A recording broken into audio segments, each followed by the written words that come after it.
बिस्मिल्लाहिर्रहमानिर्रहीम। Pre section में एक कॉन्सेप्ट होता है स्काई ग्रास और रूट लेटर्स का। ये क्या है, इसके बारे में हम बात करेंगे इंशाल्लाह। आप मेरी इन वीडियोस से अगर जुड़े रहेंगे तो आप ना सिर्फ बहुत अच्छे पेरेंट बन जाएंगे बल्कि बहुत अच्छे टीचर्स भी बन जाएंगे इंशाल्लाह। You will be the best teacher in the area अगर आप इन वीडियोस को और इन इंस्ट्रक्शंस को फॉलो करें। यकीन कीजिए कि मैंने ये चीज़ें बहुत मुश्किल से सीखी हैं और ये तकरीबन बड़ी पेड होती हैं। कोई मुझे बड़ी हैरत होती है और मुझे परेशानी भी होती है इस बात पे कि लोग इल्म के बारे में बहुत से काम लेते हैं और चीज़ें सिखाते नहीं हैं। तो आपको इंशाल्लाह इन वीडियोस में इतना मवाद मिल जाएगा कि you can be the best teacher of pre section और you can be the best mother of your child अगर आप मेरी इन वीडियोस को उस पर अच्छे से समझ लेते हैं और सीख लेते हैं। तो आज हम स्काई ग्रास और रूट लेटर्स के ऊपर बात करने वाले हैं कि वो क्या होती हैं और स्काई ग्रास और रूट लाइंस क्या होती हैं। बेसिकली इंग्लिश में 4 लाइंस होती हैं, आप सब वाकिफ़ हैं। 4 लाइंस का पैटर्न हमारी छोटी क्लासेस में चलता है।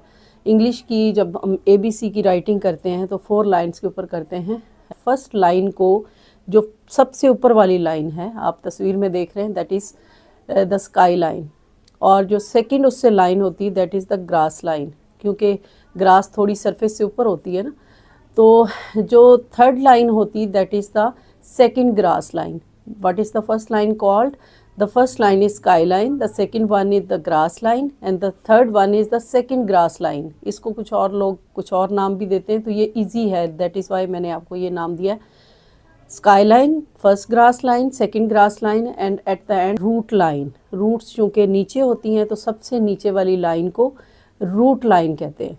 तो प्री सेक्शन में इंटरनेशनली ये पैटर्न चल रहा है, पाकिस्तान का जो नेशनल करिकुलम है वो भी इसी को फॉलो कर रहा है। दैट इज़ वाई आपके बच्चे किसी भी स्कूल में जाते हैं तो आपको इन्हीं लाइंस और पैटर्न्स को फॉलो करना होगा। इसी कॉन्सेप्ट को मद्देनज़र रखते हुए हम जो ऊपर लिखे जाते हैं, ऊपर वाली 3 लाइंस के ऊपर जो हरूफ लिखे जाते हैं, जो लेटर्स लिखे जाते हैं, that they are called sky letters.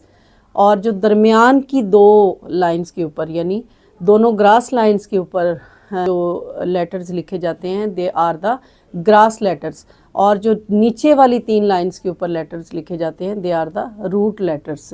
तो ये कॉन्सेप्ट प्री राइटिंग एक्टिविटी के बाद बड़ा इम्पोर्टेंट है कि अगर हम इसको अज़बर कर लें और बच्चों को अज़बर करवा दें डिफरेंट एक्टिविटीज़ से, डिफरेंट पिक्चर्स से, डिफरेंट वीडियोस से।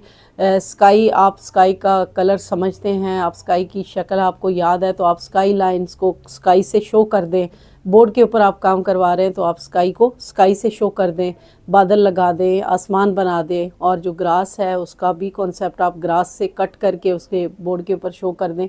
और जो रूट लाइंस हैं, रूट्स का भी आप कॉन्सेप्ट दे दें तो बच्चे को कभी नहीं भूलेगा और वो हमेशा याद रखेगा कि स्काई लाइंस क्या हैं, रूट लाइंस क्या हैं, ग्रास लाइंस क्या है और स्काई ग्रास और रूट लेटर्स क्या हैं।